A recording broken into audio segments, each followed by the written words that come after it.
Hello and welcome back to Anonymous Animators Review. Today we're reviewing the movie Ernest and Celestine, something we just caught on Netflix. The reviewers today are Emily. Hello. And myself, Wesley. So I don't know if you want to get straight into it, Emily. You seem to really have enjoyed this movie. I do.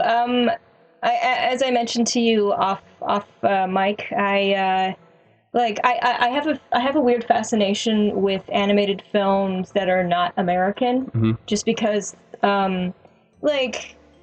as much as I love American animated films, there's something really refreshing about watching something that it doesn't have a huge tie to big Hollywood producers. They must have the princess and they must have the knight in shining armor. It's always when you get because usually France especially, I've been noticing, has been rising. They've been creating a lot of really awesome films. One that I would recommend is A Monster in Paris.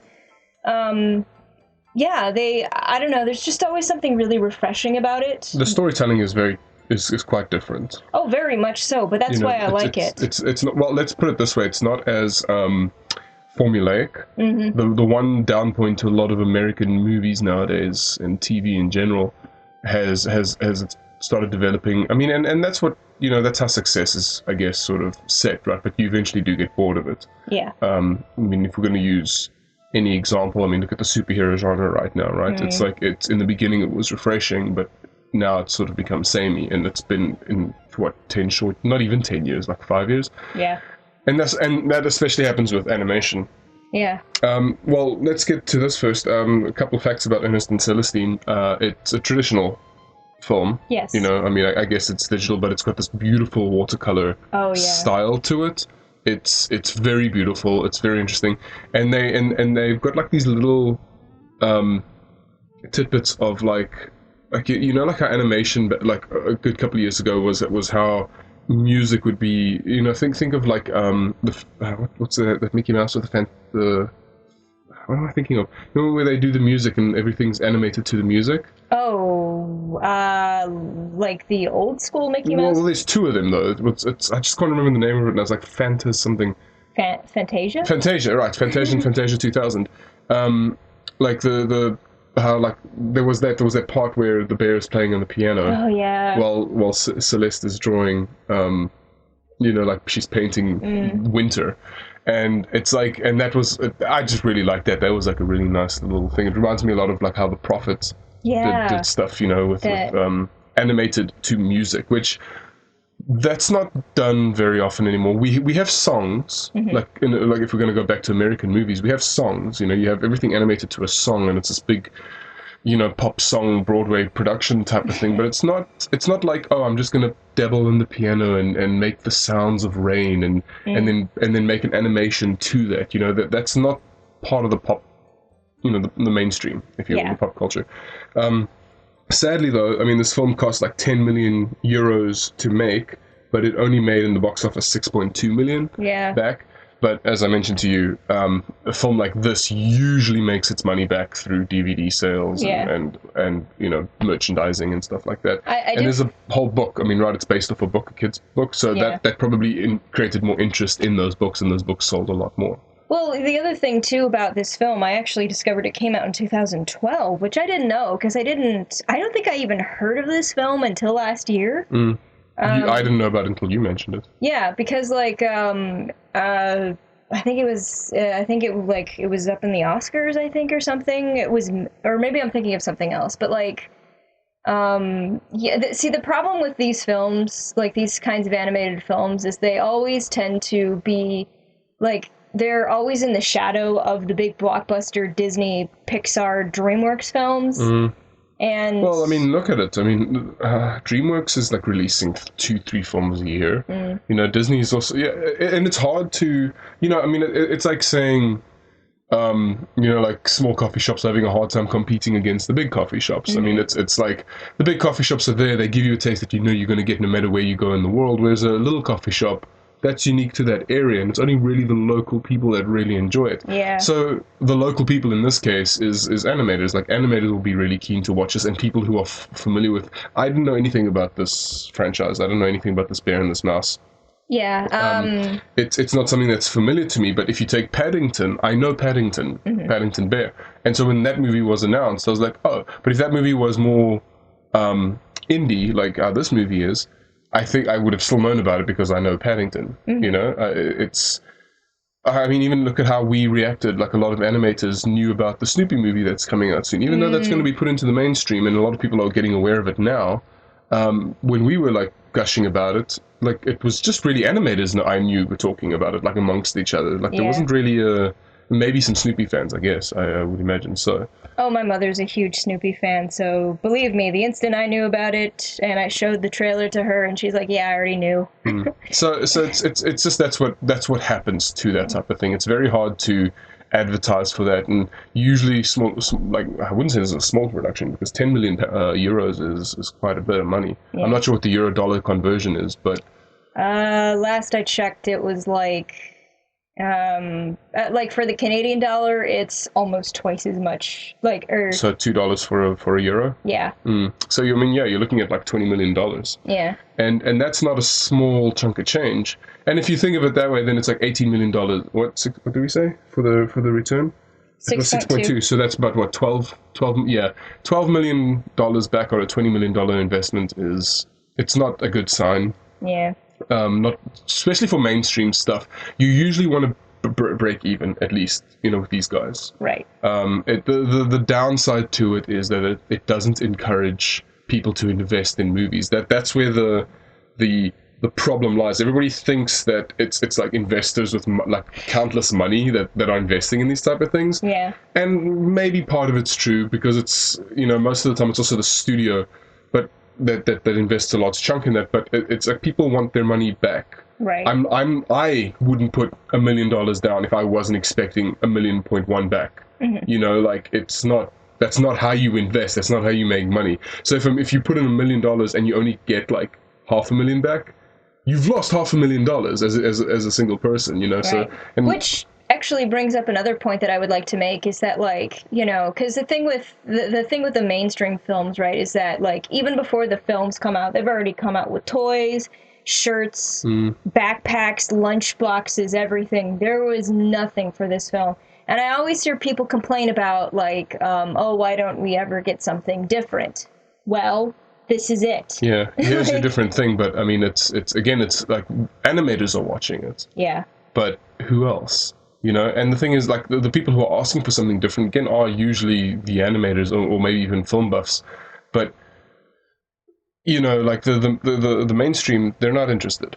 That's just how it is. It's not that they're not interested. I'm sure this film would do really, really well. Like, but I don't think... It's a very charming story. Like, I mean, I don't mean to get into the whole economics and politics in the whole industry, but it's a very charming story, but it's not Penguins of Madagascar. Yeah. Penguins of Madagascar, it's just fluff and filler. That's all it is. It's just these 4 penguins flying around doing crazy things with a lot of jokes in between. Minions as well. Minions too. Those movies, they entertain. That's what they are. They're they're unhinged entertainment. That's what it is. Whereas this is like, oh, this is an interesting story and it makes you feel, and it's very slow paced, and kids, definitely modern kids, I guess, but even like kids are hyperactive, and like to show them this movie in a theater won't work, but to show them this movie on a DVD at like 9 p.m. or 8 p.m. before their bedtime, they'll sit down and watch it and fall asleep to it. Yeah. And that's how they'll remember it. Or they're like, when kids are together in a house, they're like, oh, let's watch a movie. I've got this one. Let's watch it. That's what they'll do. But if you take them to a theater, you want them to sit down and you want them to relax and you want them to watch this movie and just focus on the movie. And this movie won't do that to them, really. Again, I mean, I don't mean to put all kids into a clump. And I do think kids are a lot smarter than we give them credit for. But I'm talking about the general attitude. It's right. like there's just the slow pacedness of this movie will distract kids. Will not distract kids enough in the theater, and that's what parents want. Yeah. And that's probably why it doesn't do so well in theater, because in a movie theater, you've got this huge screen in front of you. You've got like 11.1 surround sound or 7.1 surround sound. You want this big explosion extravaganza. You know, and I watch any movie in a theater. I love watching any type of movie in a theater, but the best ones are the big explosion-y ones. You know, I loved Mad Max. I loved Avengers in the theater. And I'll still get the Blu-ray, but this type of movie, I love sitting down in front of my computer and just, you know, relaxing. Yeah, well, we had, you know, Vancouver decided it didn't want to rain for the last several weeks, and today it just happened. It just decided, oh, downpour. Yeah. So this was the perfect movie to just curl up and just watch together. It really was. But that all being said, outside of the politics, this movie itself was very, very charming. I loved the characters, for one, the bear and the mouse, coming from these two different worlds. You know, the bears from above and the mice from below, and it's got this very fairy tale like storytelling. Like I wouldn't say Roald Dahl exactly. Roald Dahl's a bit more gross out or whatever. I wouldn't say gross out, but he's definitely a bit more out there.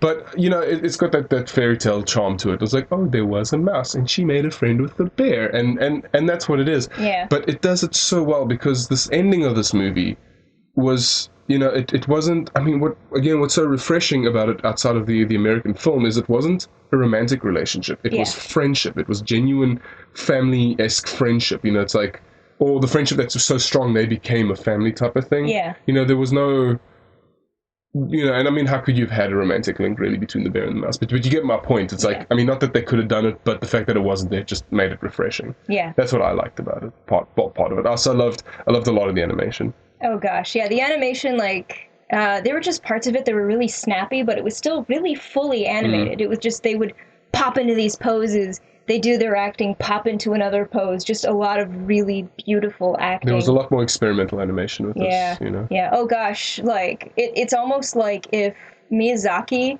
wrote a European fairy tale kind of thing, like, because there were these amazing little bits of animation and just these artistic choices that just made it so aesthetically appealing. Yeah. Like, I loved the part where there's a scene where all of the mice policemen are chasing Ernest and Celestine, and they literally... I love the mice policemen. They converge into this mass... tidal wave of blue and these little mouse heads. Yeah. And they're just this like blob that runs down the street. Yeah. It's like, I can't even describe it, but it's just amazing to watch. Like, but that's what makes this film like fun to watch. Like, the story is just incredibly sweet, and the animation, the artistic choices that were made were so much fun. Yeah. They were so different. I did not expect them. Yeah, and I mean, like it's a little disjointed, the film. You know, like the sense of. But I didn't mind that so much, because it wasn't the world building wasn't as important as the relationship between the mice and the bears, and especially the relationship between Ernest and Celestine. Mm-hmm. It was that was just really nice. Like it was like there were some things, like every now and then it would sort of take me out, and I'd be like, wait, that doesn't make sense in this world. But it didn't actually matter. Like, because like then a second later I'm like, yeah, but it doesn't matter. I'm focused on these characters. So, you know, I mean, you take yourself out of it a little bit, and you can. I think it's really nice. The voice acting, the English voice acting. We didn't listen to it in French. We listened because it's from France. Yeah, it's from France. Like it's from like 3 separate countries, but it was dubbed in French originally, I think. Okay, well, we watched it in English, and the voice acting was surprisingly good, because I mean, we watch a lot of anime as well, and sometimes we'll watch stuff in English, and it always sometimes feels like they're reading off a script, like and when I mean reading off a script, I mean like they were in not only two, like they were like people talking to each other were recording at different sessions, type of thing. So it's like sometimes the actors don't know how they're supposed to react to the other person. You know, that's what it sometimes sounds like. Whereas this, there was definitely, you know, like when the bear falls over or the mouse runs away or whatever. Like, I think the voice actors were definitely acting it out, like in the booth, you know, with each other, type of thing. And you could feel that, you could hear that. That was really nice. Yeah, I think as a small child, I wouldn't have been able to tell that this was like, if I was a small child watching this in English, I would not have known until years and years and years later, until somebody told me, oh, this movie was originally done in French. There was there was no voice acting that was offset. Yeah. I don't recall really seeing much, and I'm usually quite sensitive to that type of thing. Yeah. Sometimes the lip sync can be a little weird, but But for the most part, it was fine. That's unavoidable with these types of films. Yeah, so. yeah. But it definitely did not take us out at all. Gosh, yeah. What else? Well, I loved. Okay, the musical score was also really, really good. It's very chill. It doesn't stand out. Like, it's not like, oh wow, this music makes me cry or anything. And because I get that sometimes, I tear up when I hear really good music. I do, and or like really impassioned music. It's just something that hits me in my brain, and like like a tear will form in my eye. But there was none of that. It was the music that suited the everything really well. The only time that the music really stood out to me was that time where the bear is playing the piano and the mouse is painting, and sort of the colors do everything together, and that was just a nice little sequence that stood out for me. Yeah. It didn't really contribute anything towards the film other than, oh, look at these two getting along really well. Yeah, there is definitely a part of the film toward in the latter half of the film that slows down, because the story is basically that this bear and this mouse, this bear is like, he's kind of an outcast in his society. He wants to be a performer, but he's mostly poor and hungry all the time. So Celestine is looking for teeth one night, as it's later revealed in the film that mice are very dependent on their teeth. They're incisors. Yeah. Well, you understand the story. You guys have the tooth fairy, whereas a lot of European countries have the tooth mouse. That's a thing? That's a thing. Holy cow. Yeah. So it's like we had the tooth mouse as well in South Africa, but I don't know, towards it, like, I don't know, I've heard both. But yeah, I know you guys have, the American cultures have the tooth fairy. The tooth fairy. Yeah. And yeah, the tooth mouse it's just pretty much, it's the same concept. This little creature comes in, grabs the tooth, leaves a coin behind and buggers off. Yeah.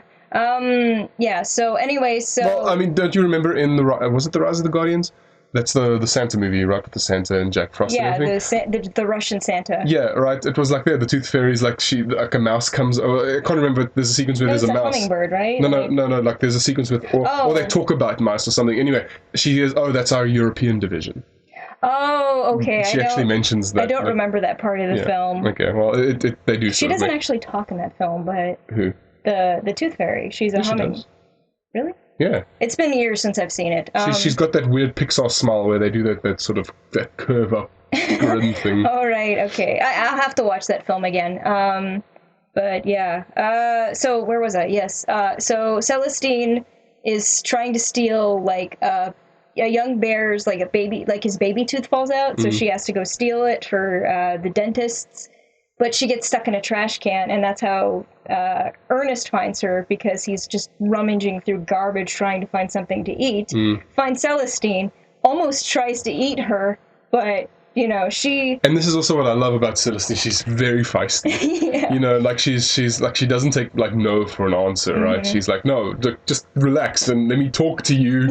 And she's always just sort of dodging anything that he's, anybody in the show is trying to do to her, right? She's always just... She dodges around them and she's like, nope, this is what I want to do. Yeah. But kids are like that, right? They tend to be... You always get those kids that are just feisty. Well, again, it's usually when you put a female character in that position, from the American film point of view, they tend to be either this rebellious outcast type of character, which she wasn't. She wasn't rebellious, and she was only an outcast because she was trying to do the thing that she liked. And she draw a lot. Yeah, she wanted to draw. She didn't understand why them and bears couldn't be friends. But it wasn't like this I'm a punk thinking for myself rebellion type of thing. No, it was just the character genuinely questioning why, and then not, she the only reason why things got mixed up was because she brought the bear in and he slept in her hovel. Yeah, there was she's an orphan, so she sleeps with a bunch of other orphans in this big giant room. Yeah, and then the bear slept there as well, but he was supposed to leave. Yeah. Which I'm glad they sort of brought up, because she seems a lot smarter, and I was like, why did she leave the bear there? It turns out he just didn't leave. Yeah. He's a little bit of a bumbling idiot. Yeah. But he's very kind-hearted. Yeah. But you gotta love characters like that, and I loved... Ernest definitely had the most change in the film. I felt Celestine was basically feisty in the beginning, and she was feisty in the end. she just needed a place to be. She just needed someone to understand her, and she got that. But with Ernest, he was mostly like, he wants to be his own creature, his own bear.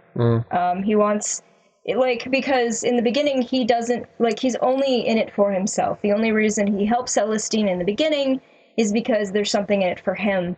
But then in the latter half of the film, they end up being snowed into his house together. They have to spend all this time together. And that's definitely where the film slows down. But the idea, I think, is that this is them becoming friends. This is them, making a connection. They are no longer just this bear and this mouse. They are becoming a family. Yeah. So Ernest definitely, I definitely felt Ernest was much less selfless in the latter half of the film. Well, I wouldn't say he was selfish in the beginning. He was, again, also just trying to pursue his passions. Yeah. But, it was just like, when you're hungry, you don't have time to really worry about other people. So it never came off to me as like he was just being gruff because he didn't want to help her. Though probably putting him into a situation maybe where he was well off, he probably wouldn't have helped her, but because that's just how all the other bears were, right? Yeah. I mean, both of them needed to sort of be outcasts in order for them to find each other. Yeah, but that's why it works, right? The film wouldn't have worked if either of the characters were more, if they were more integrated into their own society. They were very much outcast of their society. And I don't know, it definitely felt it definitely felt like that made the connection between them much stronger. I don't know, or maybe you could have had an Annie story where the bear was a multimillionaire who was just, was like, I will do what I want. I don't need I don't need no kids. Yeah. Jumping to the voice actors again, sorry. The girl who does the voice for Celestine is Mackenzie Foy, who I don't really know much about her, but apparently she is Murph in the movie Interstellar. I don't know if you remember that movie, because I don't think you watched it because you thought it was... I couldn't watch it because it makes me motion sick. But she's like the girl, the young girl in the movie. So she's actually a pretty decent actor. She seems to have quite... she was in the Twilight movies. But as a voice actress, she was very good in that movie. I just both her. The bear Ernest, who was voiced by Forrest Whitaker. I didn't hate him. It was still good voice acting. Everybody was really good voice acting, from the judges, the policeman, the old lady mouse. It was all very convincing voice acting, but I just really, really enjoyed Celestine's voice actress. Yeah. It felt real, I don't know. I enjoyed it. Yeah. Sorry, I had to just go back to the voice acting. It's fine. Yeah. And speaking of the judges, that whole, I don't want to give too much away, but there is a climax at the end of the film that I thought was so... Which worked really well, considering how it jumped between the bear's trial and the mouse's trial. Yeah, because they're both on trial towards the end for something. Yeah, just I don't know, it was definitely not the conclusion I was expecting. That's for sure. I wasn't, I was expecting the trial, but I wasn't expecting it to end in the way that it did. Yeah. The way that it resolves, I don't know, because what it does is it puts both Ernest and Celestine's, their strong traits to, it puts their strong traits to the test, I guess. And, that's how... Well, which it is. I mean, it's the tenacity of Celestine, who will not leave because she has a good sense of, justice. It's something bad's happening here, I need to help this person, type of thing, which he does. And the same thing with Ernest. It's it's not that he doesn't want to help people, it's just that he's incapable at one stage because he's hungry, or he's poor, he doesn't have the wealth of the other bears. And so all the bears that are or in the case of I don't want to give the climax away, but basically the two characters helping at the end, it made sense because that's who they were. Yeah. They were decent folk that nobody ever bothered to learn who they were. And, Yeah. I even like to think that maybe, as, maybe we didn't get to see it, but I'd like to think that because of that resolution, the bears and the mice no longer think of each other, because like in the beginning of the film, the bears are very much, they don't like the mice because they think, oh, if you get one mouse, you get 100 others and they'll eat you out of house and home. The mice are very much like, oh, the bears will eat you. You don't want to be anywhere near them. Yeah, it's a movie that focuses a little on prejudice and like, ignorance. Which I mean, the two are hand in hand. It's like I don't understand that other side enough anymore, and even though we're like, because yeah, sure, bears do eat mice and mice do eat people out of house and home, but at this point they've sort of grown a bit as societies, right? But at the same time, it's like so a lot of prejudices are based on things that happened like 50, 100, 200 years ago, that we just don't want to forgive or forget. I don't know. I mean, I guess you could. Some people could probably, because like movies like this, I always like. There's always going to be that person that attributes this to racism, which I mean, you could, because prejudice, as you said, prejudice. Racism is a form of prejudice. So. Yeah, and it's often founded by ignorance. So. Yeah, it's because you don't know what. You just don't know what people go through sometimes. I mean, it's yeah. I mean, the discussion of racism is a whole thing on its own. That's a whole other kettle of fish. Can of worms.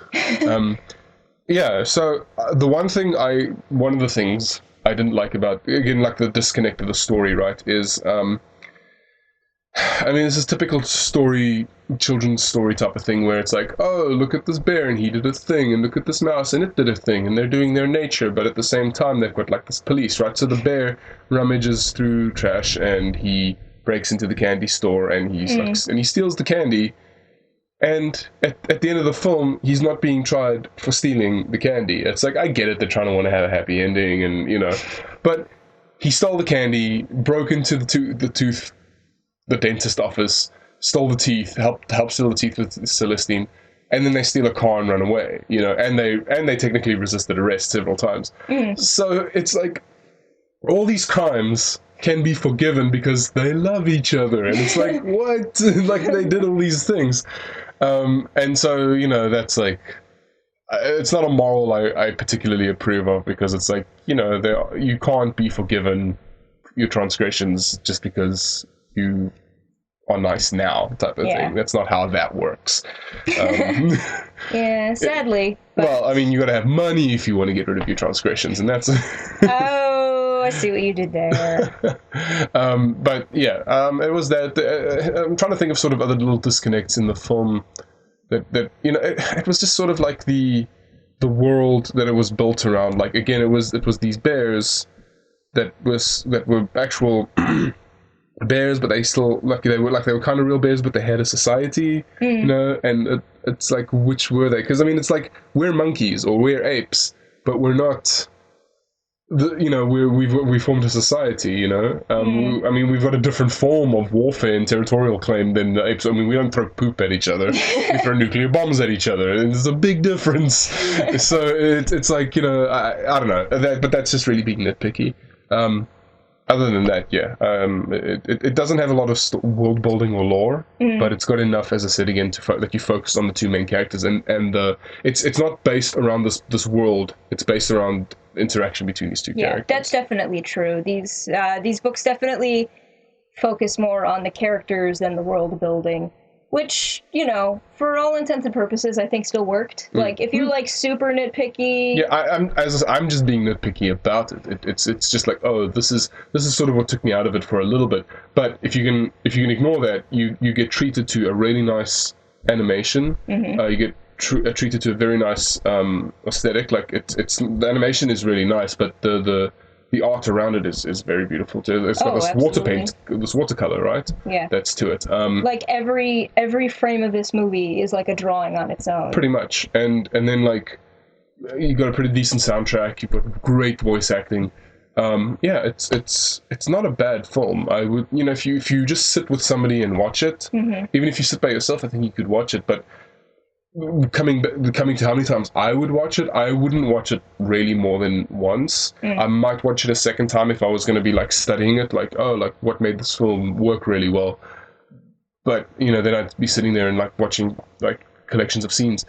I would actually, but this is definitely my aesthetic. I love these types of films. Yeah, so. It's something I might again watch in a couple of years, or like if I had a kid, I'd be like, yeah, sure, I'll pop it up and watch it with them, because I don't like that. That's maybe a good point. Like, I wouldn't mind watching this with a kid, just to sort of not only keep them entertained, but it would entertain me too, because it's very charming and it's endearing. And I can imagine that the child would have a lot of questions, though. Yeah, but children tend to. So. Well, yes, encourage, But it's not like a hard. Speaking of, I know this is completely off topic, but I read this horrible article of this woman who, she would, like, it wasn't necessarily with a taser, but she would sort of zap her kid anytime the kid would like leave this. She had like a designated circle where the kid was supposed to stay in. And anytime like the kid would get up and try and like leave the area, she would like zap it or something. Like it was just like, she said it was just like a light electric shock. And her words were, because she didn't want to encourage curiosity in children, she was trying to suppress the curiosity in the child so that she wouldn't have to look after it. That is literally awful. Stunting the growth of a developing human being. Like, I'm like, what the hell? Anyway, sorry. Yeah. If you don't want to quell the curiosity of your children, you might have to reconsider. This movie would definitely get kids to develop that attitude of questioning. Well, it's like I said, like, why is this normal? Yeah, it's like I said, like, like, as fun as Minions and Penguins of Madagascar are, they're the junk food, right? They're just the fun things that you go with friends or you take your kids to watch. This movie is like eating your vegetables, right? It's something that's just, it's good for the soul, I guess. Yes, it's good for the mind, good for the soul. No, for sure. I mean, I wouldn't call this broccoli. I would probably, I like, what are those things that I like? Damn it! Words have been escaping me a lot lately, and I'm very angry at it. No, baby marrows. I love baby marrows. I have no idea what those are. I know, it's not a very popular thing. But yes, I would say this is probably, I don't know, kids don't like carrots either. Kids don't like veggies in general. I just wouldn't say it's broccoli. I wouldn't say it's broccoli. I would say it's probably something more along the line of carrots and lettuce type of thing. Yeah, something, I don't know.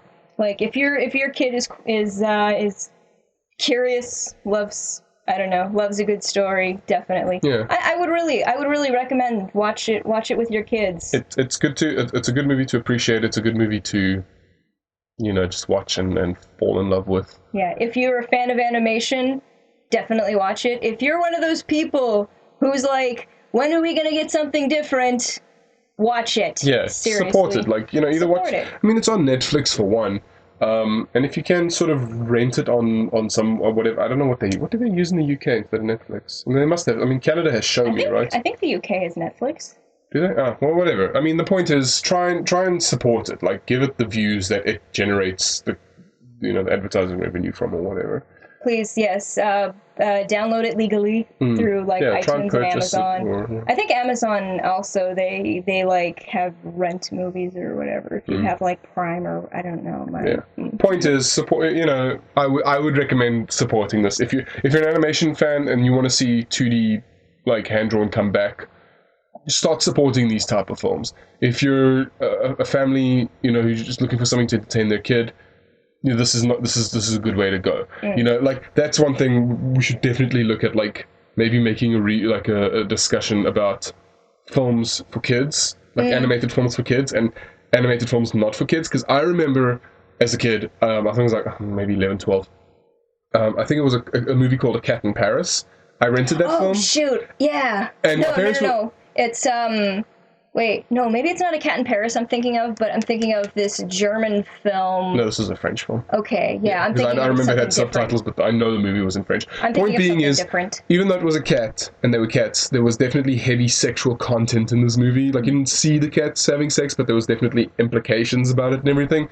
And as an 11-year-old, I'm like, what am I watching? But, it was a cartoon, and I wanted to watch cartoons. But my parents didn't know. And I think it's like, I've heard many parents will accidentally let their kids watch Watership Down. Yeah, I mean, I've heard of kids watching like some pretty hectic anime, like not necessarily full-on hentai, but they'd watch like, you know, stuff that's definitely not aimed at children. I mean, there's children anime and then there's adult anime. There's Felidae, which is also sort of the same as... Felidae, I think that was the movie that I watched. That was a German film. Oh, okay. Maybe then I'm confused. Yeah. Doesn't matter. Point being is it can... I think there needs to be, like, what films would you recommend for an age group? You know, like, up until 13 or whatever it is, when you stop really looking after the kid. Because my point is, it's like, because if parents are going to treat animation as, like, a way to entertain their children, I think they should at least understand what is okay for children to watch. You know, what's that Felix, not Felix the cat? You did your class report on the guy who made the... it's shoot.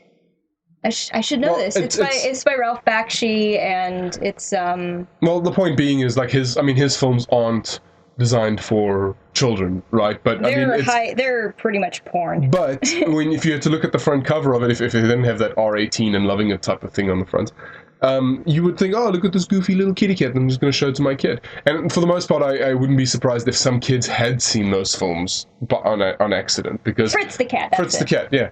Because, a story I like to tell people is, I remember going into this one store back home, and I went into the kids section, because that's where I'd find my cartoon DVDs and blue discs, and there was, not Deuce Bigelow, man, it was, see, again, I'm just forgetting stuff, but there was a movie in there that had a cartoon cover, and it's about the porn industry. What? But the movie itself is live action. It's not a cartoon, but the front cover was a cartoon, you know, it's an illustration. And it was in the kids section. And I took it out, and I had a friend who was working, and I'm like, dude, this movie is R18.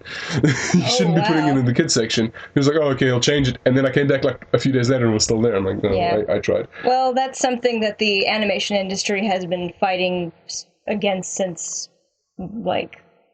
for as long as we've been around, that's for sure. Well, it's just maybe we should look into, like, oh, here are a list of movies recommended for 13 and under type of thing, or 10 and under. Anyway, so, yeah, Ernest and Celestine, I do recommend it. I recommend it as a family film. I recommend it as an art film. I recommend it, but I don't recommend it as somebody who's looking for an exciting film with friends, maybe like a partner. You know, if you two are just like looking for something just to smile at. Yeah. But not like, you know, unless all your friends are animation buffs and you just want to sort of get this under your belt. If you're a fan of Hayao Miyazaki films, this is a good way to go, because it's got a very similar paced storytelling. Yeah, it's because it's a very quiet film, and definitely in comparison to American animated films, it's a very, very slow paced, but man, does it feel good. Yeah. It's a very feel-good story. Yeah, very much so. So. Right, so, well, that's good. We're going to wrap it up from there.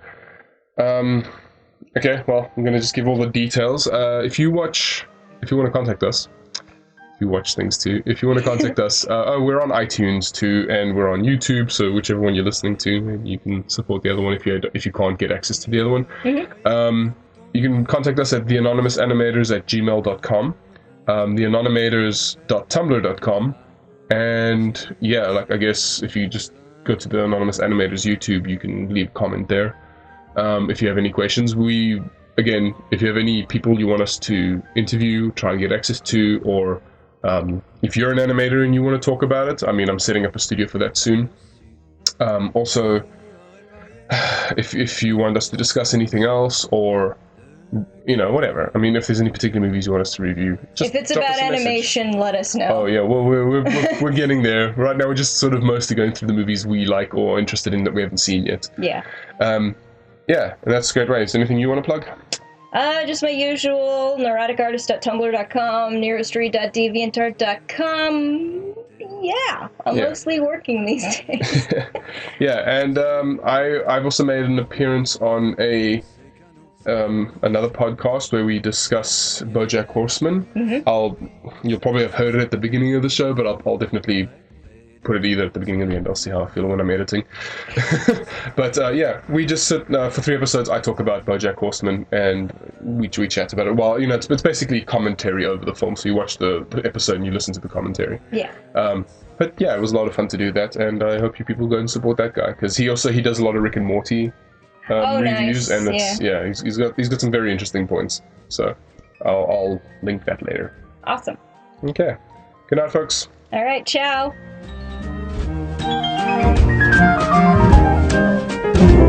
Qui aurait parié un bouton dessus? Qui aurait parié un bouton de son par-dessus? Un bouton d'imperméable sur ses deux indénouables. Qui aurait parié un bouton dessus? Qui aurait parié un bouton de son par-dessus? De culottes ou de bottines sur Ernest et Celestine. Qui aurait parié sa paire de bretelles? Qui aurait parié son chapeau